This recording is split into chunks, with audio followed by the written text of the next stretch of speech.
Hey everyone, welcome back to the podcast. Before we begin, the Grandel Wrestling Podcast would like to salute our partners who make all this possible. First, the St. Louis Kings of the Calzone, sauce on the side in the Grove. You can't go wrong with the Pancho Villa or one of their dessert calzones. There is an art to this dish, and there is one master artist of the calzone, sauce on the side. Dine in, carry out, or delivery.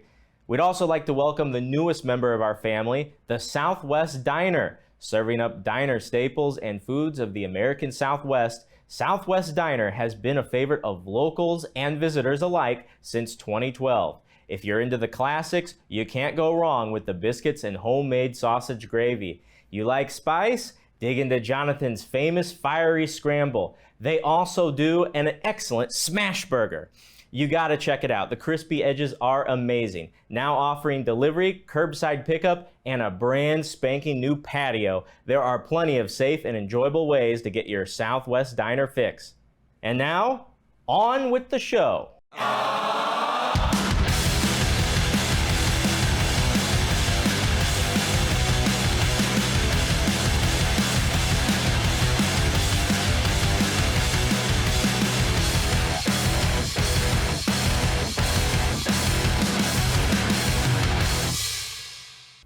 Hey there, wrestling fans. Welcome back to another edition of the Grandel Wrestling Podcast. My name is Ben Simon, and today I'm joined by one of the most renowned tag teams in New Japan Pro Wrestling. I'm talking about the West Coast Wrecking Crew, Jorel Nelson and Royce Isaacs. Guys, welcome to the Grandel Podcast. Thank you for having us. Yeah, it's great to be here, Ben. On the wrestling scene, there aren't too many tag teams that stay together as long as you two do. I know it's been about 5 years. What makes you such a compatible and good tag team? Jorel, I'll let you start. Well, we got really lucky with, first of all, liking each other, because both Royce and I would say, don't let people into our circles very, very easily. In Las Vegas, Future Stars of Wrestling, we got put together by this promoter named Joe DeFalco, and we weren't really doing much as a singles, just having random matches, and he comes up and tells both of us, hey, I think you guys would work well as a team, and Royce and I were like, okay, well, we'll do it, and then it just clicked instantly. I'm very surprised because I'm not a people person at all. So the fact that it has been 5 years, which I don't think we've even mentioned that. So you just put it in perspective to me. That's pretty crazy. Yeah, no kidding. I think we're compatible as people, and we had the same mindset for wrestling in the biz. Yeah, and that's a big thing. It really, really worked out. And then it's like you spend, however many hours in a car together, and all of a sudden you're talking about real life things that are happening. And you're like, oh, this is my best friend, and this is the person that has my back, so it just kind of it's not one of those things where some tag teams how Scotty 2 Hotty and Brian Christopher didn't really get this is the opposite. This is my road dog, and it just there's been car rides where one of us is really hurt and the other's just trying to get us home. There's been car rides where one of us is literally in tears from something not even related to wrestling. And I wasn't gonna name. I'll snitch. I'll snitch on myself. It's cool. So it's we've been there for each other for a lot of things in life. So it's not always wrestling related. I think that's what has made us work so well. Yeah. You can't really substitute authenticity. From everyone, from the fans to the boys in the back, everyone can tell. And I think that's a big part of, indeed, what makes a good tag team. Now, Royce, you've been going at this for over a decade, right? 8 years, but I started a little bit later. 2014, you're 2011, Jorel, right? Yeah. Okay. Yes, sir. How do you guys start in the business? I know you weren't together from the start, of course. I mean, as a child, it's the only thing I ever wanted to do. I just never knew how to start. And then one day I was at an LA Fitness working out, and there was this trainer there who was also a pro wrestler. I had seen him at a wrestling show, an indie show, and I guess he remembered seeing me in the crowd and asked me about it. And I told him, yeah, that was me. And then I started talking to him about getting into the business. He's like, well, if you ever want to, just come to one of our shows beforehand and we can start training you before the shows. And I was like, okay, of course. So then that's what I started doing. Then I went to the Buddy Wayne Pro Wrestling Academy in Everett, Washington. Buddy's was a renowned trainer in the Northwest. He passed away a few years ago.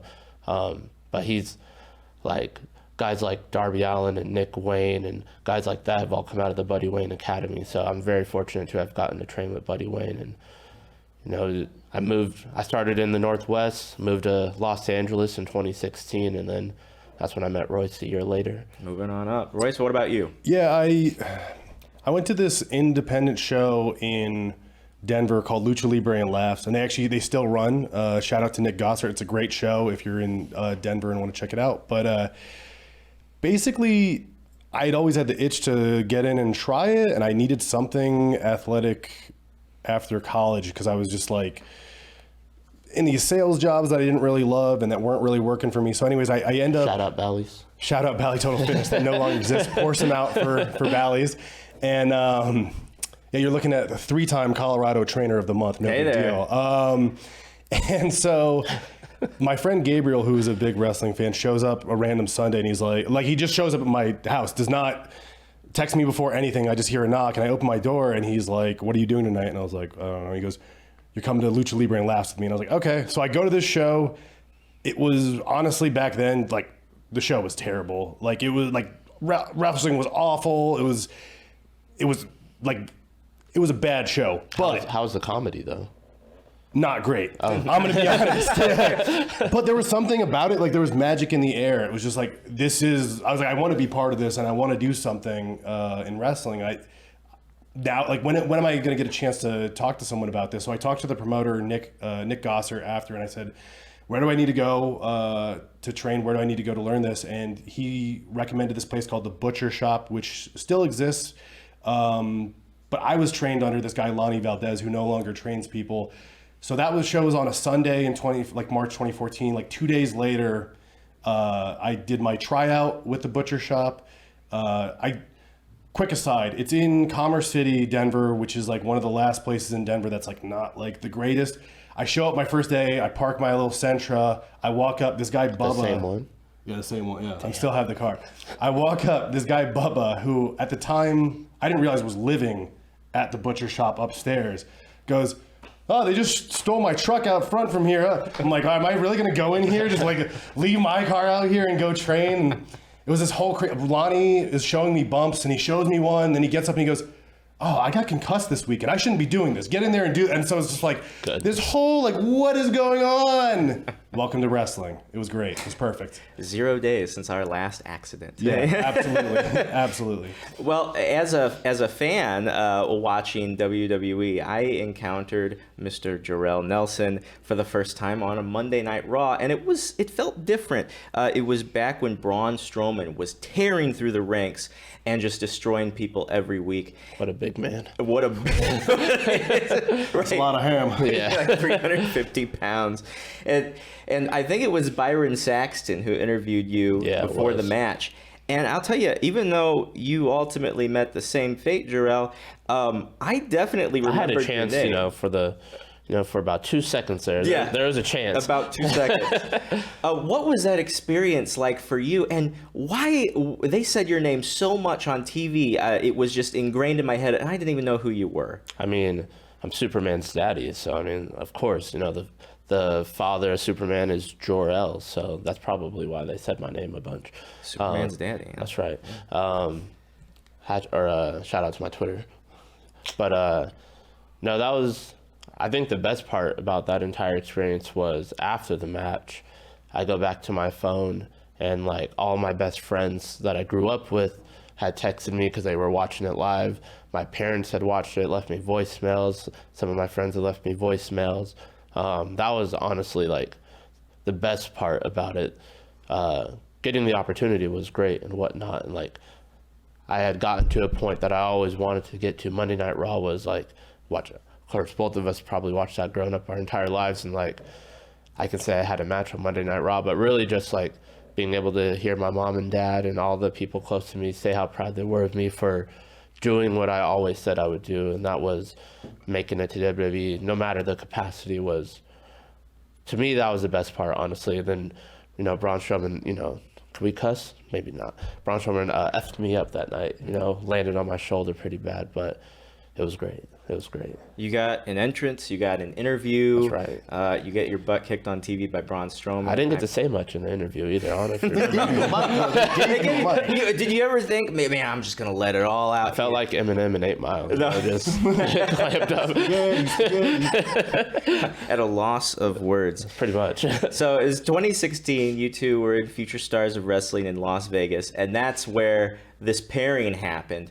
Royce, from what I heard earlier, was there apprehension at the pairing of you two? Did you have singles dreams? Like a lot of people, whenever it's like the promoter wants me to be in a tag team, I don't know about that. I kind of want to do my own thing. I enjoy both tag team and singles wrestling a lot, and I've always kind of kept both sides of that open. So I didn't really have any apprehension. My only apprehension would have been like, okay, is this like someone that is going to care about the bit? Like, is this someone that, like, if we're going to have to do all these long, early morning, late night drives and stuff like that together, like, is this someone that's going to have that same mindset where they're going to want to do that? They're going to pull their own weight? Is this someone that, like, cares about wrestling, cares about the business, cares how they present themselves and how they look and all this stuff? And luckily, like, peas in a pod, like we had the same mindset. So I don't think I had any apprehension there. But I think tag team wrestling is great. And I still do the occasional singles match. Like I don't think I'll ever like fully retired from doing singles matches other than when I actually retire from wrestling. But like tagging with Jorel has been the most fun I've ever had in wrestling. And that's like one thing that's just been an amazing blessing. Now, I know that you guys worked with David Marquez, who, at least for a time, was one of the top promoters out there in the LA area with Championship Wrestling from Hollywood and his United Wrestling Network brand. And I know you picked up a couple of his belts, the TV title and the Heritage. The Heritage Hollywood Championship. Heritage, yes. Yeah, the heralded Heritage Championship. Yeah, I'm the champion of Heritage. Yes. Well, whatever that means. It's the champion of something. It was a nice looking belt, I'll tell you what. What was that like working in Championship Wrestling from Hollywood specifically? Did the TV exposure help at all? I know they're syndicated. Well, we somehow both worked for him, but at completely different times. Is that the right? only time we ever did a championship show at the same time was when you did the James Storm match. Yeah, and that was way later. That was crazy. Yeah, and that was NWA. Mm-hmm. I was working for NWA technically that night, so. Yeah. But no, I do think it's important to learn how to wrestle in that style, and it is different. One thing I do think that a lot of people don't necessarily consider is like indie wrestling and TV wrestling. To me, I get why people think of them as the same thing, but to me, they're different sports. It's like indoor soccer versus outdoor soccer, because you think about the parameters, the pacing, like all that kind of stuff. It's a completely different thing. So I do think when you're on the indies doing independent wrestling, you should wrestle that style. And when you're doing TV wrestling, you should wrestle that style. It's just hard for some people to differentiate. And it gets into this whole like, well, this is right and this is right. And it's like, to me, when in Rome, you know what I mean? Like if you go and you play soccer and you start throwing a football around, it doesn't make a lot of sense to me. So, I don't know. You know, that's a really good point. And eventually, your time with that promotion, Marquez promotes under a bunch of different names, yes, depending on who he's with and affiliated with. But and when your time came to an end, the opportunity for New Japan Pro Wrestling came about. Tell us the history of that, because it seemed like, to me, New Japan was really on the radar with the Madison Square Garden show in 2019, the G1 Supercard. And then it was during the pandemic with the Strong show, when that debuted in August of 2020, that really, like, they were put in the map in my head. So how did that come about for you two?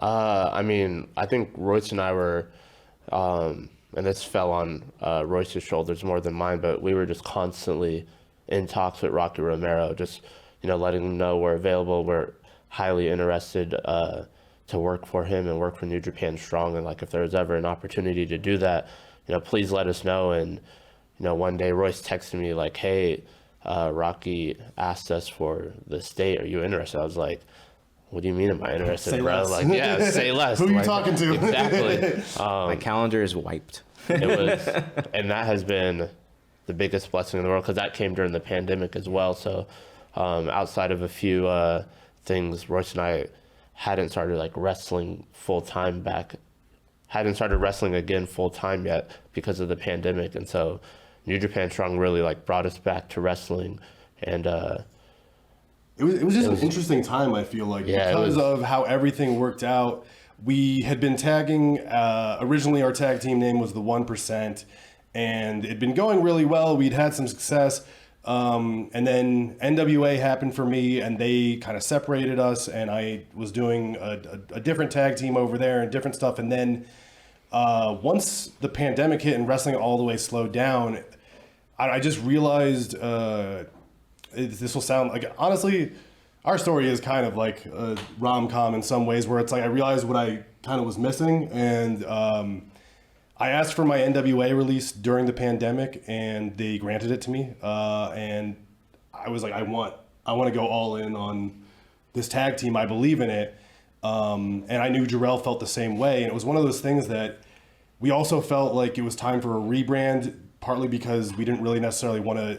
Neither of us is, surprise, surprise, wrestlers aren't necessarily independently wealthy, and we didn't want to associate ourselves with the 1% out there. And especially with what was going on in the world at during the the time. pandemic and everything like that, it seemed to really not make sense for us. And Was that the original idea behind the name The 1% as a tag team? That you were like I think wealthy, or it was the promoter Joe DeFalco gave us that name, the one that put us together From FSW. And I think his original idea was something along those lines. but also being like the 1% of wrestling, like But the Royce best. and I turned it into we are the top 1% of professional wrestling. We look better than everyone else, talk better than everyone else, and wrestle better than everyone else. That was our whole mantra as the 1%. It was cool. It was like, it's kind of like a starter gimmick, kind of like a basic whatever. And I think, But it was never ours. it wasn't ours. It didn't like fit what we kind of had evolved into. And I thought like this West Coast Wrecking Crew name, it fits our style. I think that we are in a lot of ways, like the old Minnesota Wrecking Crew and like the Steiner Andersons, brothers. Like that's kind of what we try to go for anyways. That's obviously a lofty goal. I think the Steiner brothers are the best tag team of all time. So, that's kind of what we're obviously aspiring to do, but like that fit our vibe, I thought. And it was like, when are we gonna have a better time to rebrand than after we have this like short break, and the world's also kind of on this weird short break. We filmed a vignette, kind of establishing ourselves as this is what our new name is, put some production value behind it, and then before you know it, we got on strong, and it was kind of like, all right, now we're off to the races. Let's go. Yep. And you guys were in the tag team Turbulence tournament for New Japan Strong, where they were determining the best tag team in New Japan Strong. I know you made it past the first round, didn't make it past the second. What did that event, that tournament, mean to you? We definitely didn't make it to the finals, but I do believe, Tom Lawler I think he had just won the championship at the time. A little bit before that, but yeah. A little bit before, and there was some movement going on inside of Team Filthy, and I think what he saw in the tournament with Royce and I, sparked his interest a little bit, because it was that tournament that kind of got our foot into the door with getting to know Tom Lawler, and then him, welcoming us into Team Filthy. So maybe we didn't win the tournament, but it did a lot for us when it came to where we stand in New Japan Strong and who we're with. Yeah, I absolutely think that going into that tournament, having a dominant win in the first round and having a nail biter with a very established team in the second round kind of galvanized us, and like, okay, we're here and we're not going anywhere. And because of that movement within Team Filthy, I think Tom was like, all right, well, let's if we can pick up 2 first-round draft picks that are, unspoken for, why wouldn't we? We proved our worth. Yeah, and now the 2 members of Team Filthy, Tom Lawler's crew in New Japan, and at one point cross-promotional at least with Major League Wrestling. I want to go back a couple of years ago. I neglected to ask about the Crockett Cup, because this was a huge event in 2019 as the NWA and Ring of Honor got together to present the first official Crockett Cup since 1988. Yeah. But it wasn't you two together. It was Royce Isaacs and Tom Latimer, the Wild Cards. That was the name, right? Yeah. What was that event like, and do you wish that Jorel was with you? There's a whole story to it. Oh, is that? Oh, good, very good. That event was like pure chaos. Was it? In a good way, though. Like, that's wrestling. Wrestling's a car crash. Yeah, gosh, we wrestled like, 3 or 4 times that day, and it was like, bam, bam. Like, I don't know, I was being pulled in a million directions, and that was my first time really. Because you made it to the finals. We made it to the finals. And so at the tournament, we were just the wild card team because we won the wild card battle royal, and it was like, all right, well, that's kind of us. We're kind of like, me and Tom aren't really like we're homies, but we're not like it's not like me and Jorel. Literally, it's like 2 hearts beat as one. Like, I'm telling you, it's like we. You should read our best text friends. messages. We literally text each other the exact same thing at the exact same time Yes. all the time. We have this like twin magic thing going on, and so I thought it made sense. Why not lean into it? We're not just the wild card team. We are the wild card team. So it just kind of, I thought it flowed easily and made sense. And it was definitely, it was a crazy night. Getting all the way to the finals, wrestling Brody and PCO in the finals they're a hell of a team. So the Crockett Cup was chaos. Well, I'm glad to hear that chaos can produce such great things. So I'm glad that you guys are here.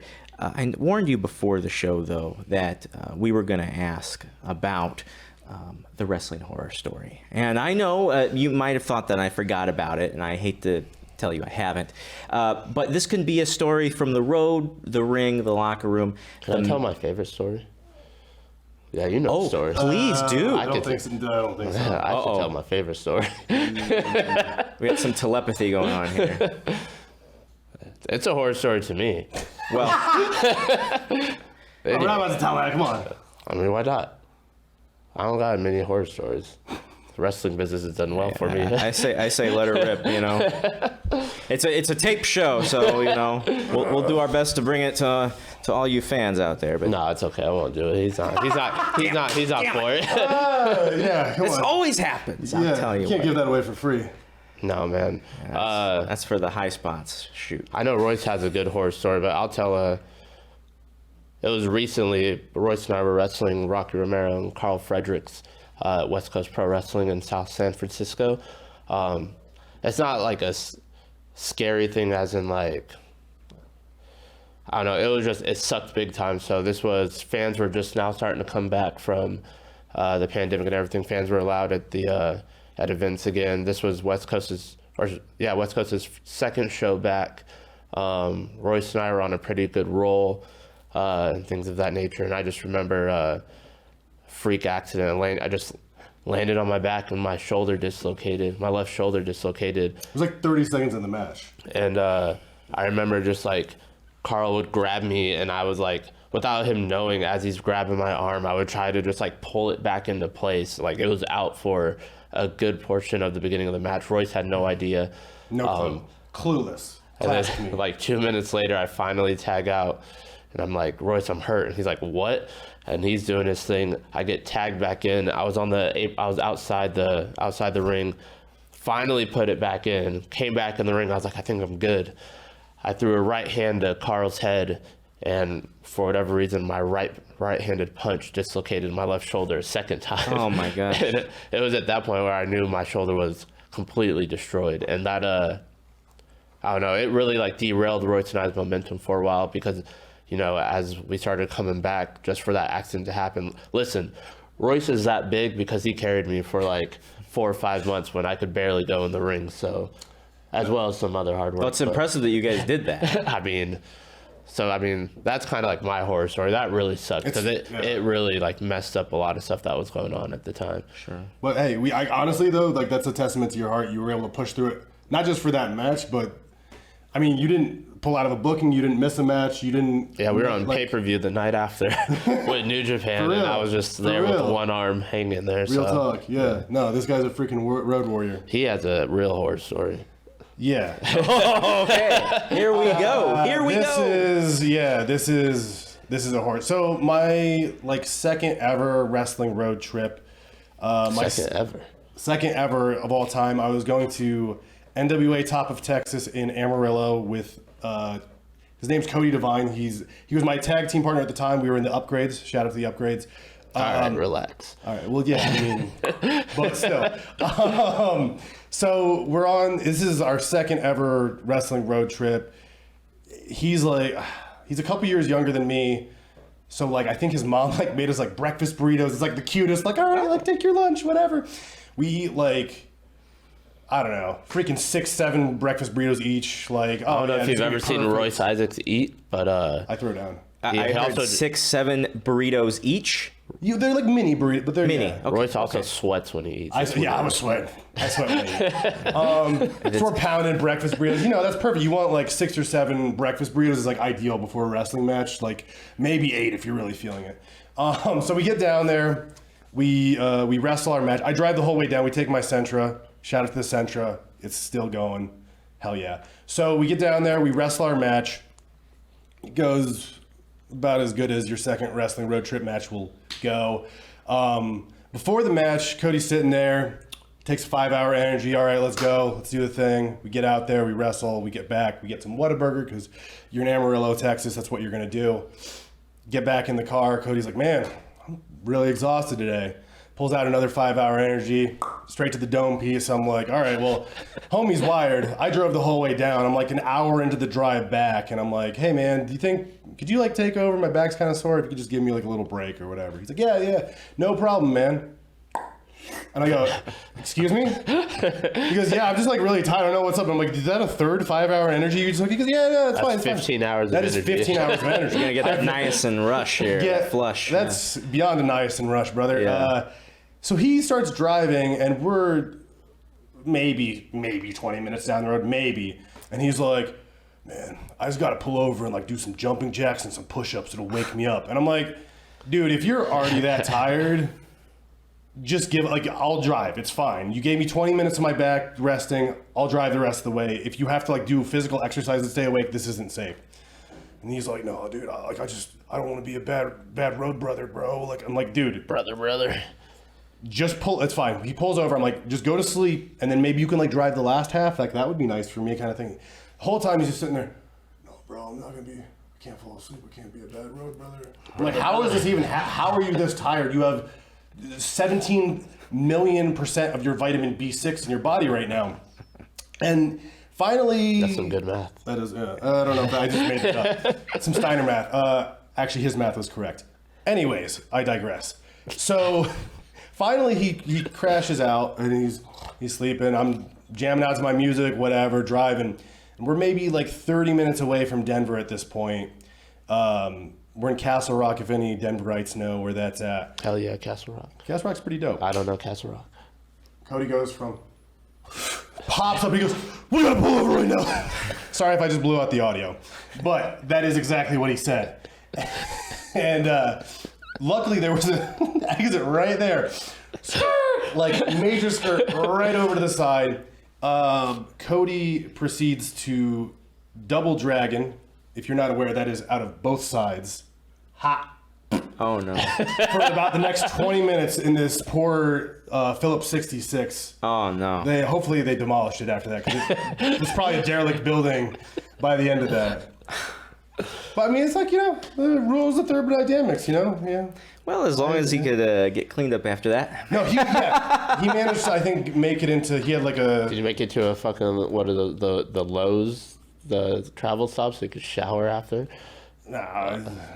Hey. Love's is great, man. Or Love's, there you go, Hey, Love's. shout out to Love's. If there was a Love's... Well, they're not sponsoring, so I love Love's. shout out to Love's. Well, guys, thank you for sharing your wrestling horror stories and being here with me in St. Louis. It's a real treat to have you on. How can the fans find you on social media? Mile High Samurai at Royce Isaacs. 2 A's, not 2 S's. Oh, man. There you go. Superman's Daddy at Jorel Nelson. No, this was great. This is actually the very first interview we've ever done together. So No way. He hates doing interviews. I actually... He detests doing I haven't done an interview since like 2017, so... Man. Yeah. Well, it's been my pleasure. Thank you very much. No, seriously, this is a professional setup. We love doing it. Thank you. Well, you can find my crazy self on Twitter, whoa, hey there, at the Ben Simon, and you can find the show on Twitter at Grandel Wrestle. We're on Instagram at Grandel Wrestling, and we want to give a shout out to everybody who helped put the show together today. Our producer, as always, is Joey O'Farrell. Our engineer is Key Henry, and we are at Midcoast Media. Absolutely, shout out Key. Putting up with us. Midcoast Media here in Midtown St. Louis. Chris Denman is the owner. Hit him up. Hey, I just heard they're going to get a new studio soon, and you want to be a part of that. If you want to record your podcast, your show, you can do it right here at Midcoast. That'll do it for the Grandel Wrestling Podcast this time around. Until next time, my name is Ben Simon, and we say so long from the Show Me State. Ben, you look great. You do. Thank you.